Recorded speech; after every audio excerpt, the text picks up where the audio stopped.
يا هلا وغلا، يا هلا وغلا، هلا وغلا. حيا الله استاذ احمد، حبيبي حبيبي، تاج راسي تاج راسي. احلى غرفة، احلى استقبال، احلى ناس، احلى ناس. انتم اللي تحببونا في مصر، انتم اللي تحببونا في مصر. تحياتي لك يا استاذ احمد. اتمنى اشوفك قبل لا اروح، اتمنى اني اشوفك، فضلا لا امرا. شكرا جزيلا، شكرا شكرا. حبيبي أستاذ أحمد، يسعد مساءك، كيف حالك حبيبي؟ طيب، الله يبارك فيك ويطول لي بعمرك، وجمعة مباركة عليك وعلى الأسرة الكريمة يا رب العالمين. الله يجزاك خير أستاذ أحمد ويبارك فيك ويوسع لك، ما شاء الله سمعتك زي النار على العلم في السعودية عندنا. ربي يحميك ويبارك لك يا رب. أهلا أهلا أستاذ أحمد، صباح الخير، عامل إيه؟ إن شاء الله كويس يا رب. ما شاء الله العالم كلها تتكلم عنك بذوقك، وما شاء الله ومعاملتك مع العالم، وإنك كويس معاهم. إن شاء الله يا رب يدوم ويوم.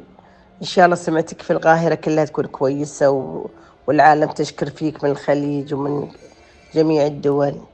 الله يوفقك يا أحمد، الله يوفقك. يا أهلا يا أهلا يا أحمد، حياك الله. كيف الحال يا حبيبي؟ ازيك؟ الله يعطيك العافية. ألف شكر يا حبيبي، ألف شكر على التعامل وعلى طريقة الاستقبال، وما قصرت، الشباب ما قصروا، اللي جاء على طول ما تأخر، وعملنا تشيك إنه كل الأمور مضبوطة. الله يعطيك العافية، ألف شكر، الله يكثر من أمثالك. شكرا يا حبيبي، شكرا يا أحمد. مشكور مشكور مشكور مستر أحمد، الإنسان الخلوق الدمث النبيل الأصيل اللي كلامه ما شاء الله عنه. مشكور. وأنا بعد حالي أخي لكم اليوم طالع سفرات، أنا حتى لو كانت شغل لازم تكون عن طريقك.